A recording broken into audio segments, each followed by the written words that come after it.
Canada's long been a destination for those seeking asylum, usually arriving by boat or by plane. But something new is happening. Since Donald Trump became president, a flow of refugee claimants have begun walking across the border from the U.S. illegally. Canada is now bracing for a record number of crossings. 5,000 asylum seekers were intercepted by the RCMP crossing into Canada from January to March this year. That's more than double during the same period last year. Toronto, for example, expects more pressure on its homeless shelters, with up to 4,500 refugee claimants in those beds by November. It's also turning 2 college dorms into emergency housing. At the U.S.-Quebec border last summer, there were so many illegal crossings, they had to house people in the Olympic Stadium. And this year, hundreds more per day are expected to arrive. This demonstration has become illegal. It's led to some tense protests on the Quebec-New York border. So if you're wondering what makes it illegal, refugee claimants come through legal ports of entry, and they're usually sent back under an agreement with the United States. But some are crossing illegally at border sections that don't have official crossings. And so now the Conservatives are calling on the government to declare the whole border an official port, almost an unofficial wall, meaning more would be sent back. A lot has changed since Prime Minister Trudeau tweeted last January that those fleeing persecution, terror, and war, Canadians will welcome you, regardless of your faith. Diversity is our strength. Hashtag welcome to Canada. That tweet came right after President Trump's temporary ban on some Muslim immigrants to the U.S. Conservative immigration critic Michelle Rempel says the crisis we're seeing now is Trudeau's fault. The Prime Minister tweeted hashtag welcome to Canada after the American president made an internal immigration decision. He wanted to contrast that. He didn't think about the ramifications. He was thinking about the headlines. He was thinking about his ego and himself.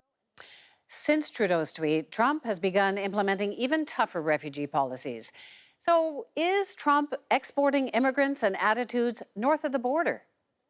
Joining me is the Mayor of Toronto, John Tory. So we can get to the Trump business in just a moment, but we're hearing about your homeless shelters are crammed, opening emergency centers. Is this really an unprecedented crisis? Well, I think it's unprecedented for now, but we've had these surges before that put pressure on, and I think really what we're saying is not that Toronto is not continuing to be supportive of this country's great tradition of taking in people who are fleeing persecution, but we are saying we need help in sheltering them and in helping them to integrate here. We shouldn't be doing this alone as cities and as city taxpayers. We need the help of the federal government and of the provincial government.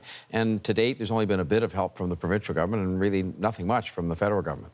Just wondering if it's a bit of a mixed message, because you're saying we believe in welcoming refugees or a safe haven for undocumented migrants, but only to a point, and then... No, we're not saying that. I mean, what we're saying, look, it's always only to a point in the sense that there's always some, I suppose, limit in terms of your ability to integrate these people. But what we're saying is, if Canada is going to continue with its traditions of welcoming people who are, fleeing unbelievable circumstances elsewhere in the world, then the federal government, which actually ultimately sets those policies that we support, has to step up. The Conservatives are saying basically that a lot of the surge is Justin Trudeau's fault for that tweet, welcome to Canada, after reacting to Donald Trump.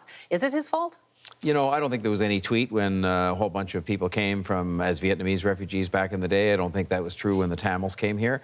I think that there's no question that United States immigration policy and perceptions of that have contributed to more of a movement across our border. But I think at the end of the day, really, we have had a consistent history of welcoming people very successfully. I mean, because in the end, they become excellent citizens. And I just think that what we have to do is do it properly.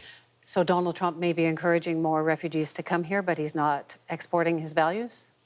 I think Donald Trump is saying what Donald Trump says, and I have no real comment on that other than that it has been a contributing factor to people who have been coming to our border. So as the numbers are increasing of people coming from the United States, do you see, which is a whole new thing for Canadians, or largely a new thing, do you see attitudes changing or hardening? In Toronto, no. I mean, I think people here understand the fact that our city has been built up by waves of immigration, including people who've come as refugees. And if you look at the Vietnamese community, the Tamil community, they are magnificent successes in our city. We've been told over and over again by successive federal governments, conservative and liberal, that the population of this country has to continue to grow, and that will largely happen through immigration, since people are not having very many babies. They're getting upset because it does cost. These people are given services, there's legal costs, there's given health and education, which is a wonderful wonderful thing, but at some point you're saying you can't pay for it anymore. They are given those things for a temporary period, and most of the refugees, but that period's getting so much but most longer. of those refugees in particular, Wendy, you know, when you look at the history of it, they take the least time.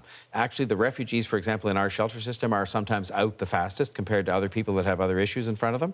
And I just think that what we have to do is do it properly. If we're going to do it, and we're going to do it consistent with Canadian values, do it well, do it in partnership, and make sure that we can properly house the refugees when they come to Canada. Mayor Tory, thanks so much. Thank you, Wendy.